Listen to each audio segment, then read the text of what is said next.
राधे कृष्ण राधे कृष्ण। काल के स्वरूप का विवेचन। श्री रामचंद्र जी कहते हैं, हे मुनीश्वर, यह मेरी भाग्य वस्तु में है, मैं इसका भोगता हूँ। ये भोग के साधन हैं। इस साधन से इस तरह भोग्य वस्तु को प्राप्त करके मैं चिरकाल तक इसका भोग करूँगा। आज यह वस्तु मैंने प्राप्त कर ली और अब इस मनोरथ को प्राप्त करूँगा इत्यादि असंख्य मानसिक संकल्प विकल्पों द्वारा जो अनंत व्यवहारिक वचनों का प्रयोग करते हैं तथा अल्प शरीर में महत्व बुद्धि रखते हैं, उन मूढ़ जनों ने हेयोपादेय शत्रु मित्र राग द्वेष आदि भेदों द्वारा इस संसार रूपी गुफा में भ्रम को अत्यंत गौरवपूर्ण बना दिया है। जैसे बड़वाग्नि उमड़े हुए समुद्र को सोखती है, उसी प्रकार यह सर्वभक्षी काल भी उत्पन्न हुए जगत को अपना ग्रास बना लेता है। भयंकर काल रूपी महेश्वर इस संपूर्ण दृश्य प्रपंच को निगल जाने के लिए सदा उद्यत रहते हैं, क्योंकि सारी वस्तुएं उनके लिए सामान्य रूप से ग्रास बना लेने के योग्य हैं। युग, वर्ष और कल्प के रूप में काल ही प्रकट है। इसका वास्तविक रूप कोई देख नहीं सकता। यह सब संसार को अपने वश में करके बैठा है। संसार में जो रमणीय शुभ कर्म करने वाले उच्चता या गौरव में सुमेरु पर्वत के भी गुरु थे, उन सबको काल ने उसी तरह निगल लिया है जैसे गरुड़ सर्पों को निगल जाते हैं। यह काल बड़ा निर्दय, कठोर, क्रूर, कर्कश, कृपण और अधम है। संसार में अब तक ऐसी कोई वस्तु नहीं हुई जिसे यह काल उद्ध्वस्त न कर ले। इस काल का विचार सदा सबको निगल जाने का ही रहता है। यह एक को निगलता हुआ भी दूसरे को चबा जाता है।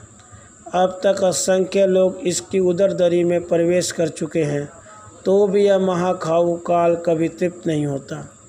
यह रात्रि रूपी भंवरों से भरी हुई और दिन रूपी मंजरियों से सुशोभित वर्ष, कल्प और कला रूपी लताओं की निरंतर सृष्टि करता रहता है, किंतु कभी थकता नहीं। मुने, यह काल धूर्तों का शिरोमणि है।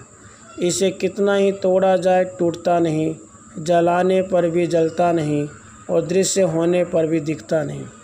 यह मनोराज्य की भांति फैला हुआ है, एक ही निमेष में किसी वस्तु को उत्पन्न कर देता है और पल भर में किसी वस्तु का पूर्णतः विनाश कर देता है।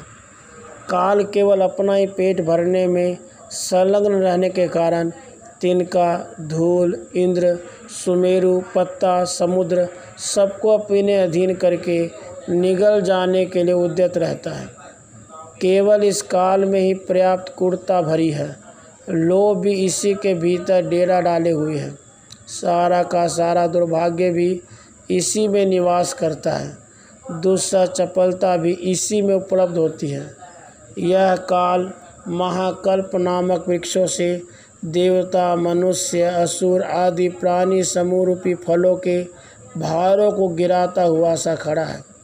सैकड़ों महाकल्प बीत जाने पर भी यह काल न तो क्षीण होता है, न किसी के द्वारा समादृत होता है, न कहीं आता है, न जाता है, न अस्त होता है, न इसका उदय ही होता है। यौवन रूपी कमलिनी को संकुचित करने के लिए यह चंद्रमा के समान है।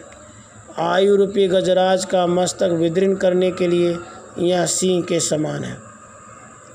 इस संसार में तुच्छ या महान कोई ऐसी वस्तु नहीं है जिसे यह काल रूपी चोर चुरा न ले जाता हो। यह काल ही व्यवहारिक अवस्था में संसार का कर्ता, भोक्ता, संहार करने वाला और स्मरणकर्ता आदि सभी पदों पर प्रतिष्ठित होता है। किसी ने भी बुद्धि कौशल द्वारा इस काल के रहस्य का निश्चय नहीं किया है। पुण्य और पाप के फल भोग के अनुसार सुंदर और कुरूप रूप धारण करने वाले समस्त शरीरों को काल ही उत्पन्न करता है, काल ही रक्षा करता है, काल ही उनका संहार कर देता है। इस प्रकार इस जगत में हर जगह काल का विलास देखा जाता है। मनुष्यों में तो काल का बल प्रसिद्धि है। इस काल की पत्नी है चंडी, अत्यंत कोपवती कालरात्रि, जो बड़ी चतुराई से चलती है। इसे काल ने संसार रूपी वन में विहार करने के लिए नियुक्त किया है। इसके साथ सारी मातृकाएँ, डाकिनी, शाकिनी आदि रहती हैं। यह कालरात्रि बाघिन के समान प्राणी समूह का विनाश करने वाली है। काल के धनुष का नाम है अभाव या संहार। वह निरंतर टंकार करता रहता है, उससे दुख रूपी बाणों की झड़ी लगी ही रहती है। वह धनुष सब ओर स्फुरित होता रहता है। ब्राह्मण या काल रूपी राजकुमार संसार में दौड़ते हुए प्राणियों के पीछे दौड़ता है और उनको बाणों से विदीर्ण करता रहता है। इस काल से बढ़कर शक्तिशाली दूसरा कोई नहीं है। यही सबसे अधिक विलास करने में प्रवीण है और समस्त लक्ष्य भेदियों से ऊपर उठकर अनुपम शोभा पाता है।